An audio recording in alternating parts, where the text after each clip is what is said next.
కల్కి సినిమాని చూసి బయటకు వస్తున్నారు షారుఖ్ ఖాన్. బాలీవుడ్ కింగ్ ఖాన్ షారుఖ్ ఖాన్ కల్కి సినిమాని చూసి థియేటర్ బయటకు వచ్చి ఎంతో సందడి చేసినట్టుగా అయితే తెలుస్తోంది. బాలీవుడ్లో మన ప్రభాస్ సినిమాలంటే వాళ్ళకి చాలా భయం. ఎందుకంటే మనకి ఎంత అయితే తెలుగు సినిమా స్థాయి ఉందో అంతకు మించి మన డార్లింగ్ ప్రభాస్ అక్కడ సూపర్ హీరోలాగా మారిపోయారు. మామూలు సినిమాలే ఆ రేంజ్లో ఉంటే ఇక డార్లింగ్ కల్కి లాంటి ఒక సైంటిఫిక్ మూవీని తీస్తే ఇంకెలా ఉంటుంది. నాగ్ అశ్విన్ మరొక ప్రపంచంలోకి తీసుకెళ్లిపోయాడు. హాలీవుడ్ వాళ్ళు సైతం క్యూలు పెట్టి కట్టి చూసే సినిమా ఇది. బాహుబలి తర్వాత పూర్తి స్థాయి పాన్ ఇండియా హీరోగా మారిపోయారు. ఈ నేపథ్యంలో షారుఖ్ ఖాన్ సైతం ప్రభాస్ అంటే ఒక రకమైన భయమే. ఎందుకంటే ప్రభాస్ అలార్ సినిమా టైంకి మరి అక్కడ షారుఖ్ ఖాన్ సినిమా రిలీజ్ సమయంలో థియేటర్స్ ఇవ్వకుండా ఆయనని ఇబ్బంది పెట్టారని, ఆయన సినిమా ఖచ్చితంగా రిలీజ్ అయితే తనకి షోస్కి టికెట్లు కూడా అమ్ముడుపోవని పాపం అప్పట్లో సోషల్ మీడియాలో సైతం తెగవారైంది.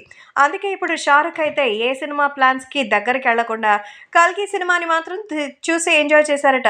కల్కి సినిమాని చూసి ఇందులో సగానికి సగం బాలీవుడ్ వాళ్ళు ఉన్నారు కాబట్టి సో దీన్ని కూడా తమ ఓన్ చేసుకుంటూ సూపర్గా ఉందని Telugu cinema director and Bollywood actors ఆదరగొట్టేశారని, ఇది కంప్లీట్గా ఇండియన్ మూవీ అంటూ తన ఆనందాన్ని వ్యక్తం చేస్తూ కల్కి బ్లాక్ బస్టర్ ఎందుకు ప్రభాస్కి శుభాకాంక్షలు చెప్పారు మన షారుఖ్ ఖాన్.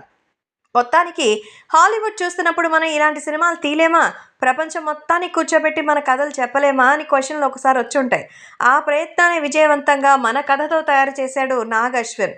సో కళ్ళు చెదిరే విజువల్స్, లీనం చేసే కథ, బలమైన క్యారెక్టర్స్ రేపటి సినిమా కోసం బాటలు వేశాడు. హాలీవుడ్ సినిమాల స్ఫూర్తితో కూడిన క్యారెక్టర్స్, కల్పిత ప్రపంచాలు ఈ సినిమాలో కనిపించిన మన పురాణానికి దాన్ని యాడ్ చేసిన తీరు అబ్బబ్బా మామూలుగా లేదంటున్నారు ఆడియన్స్.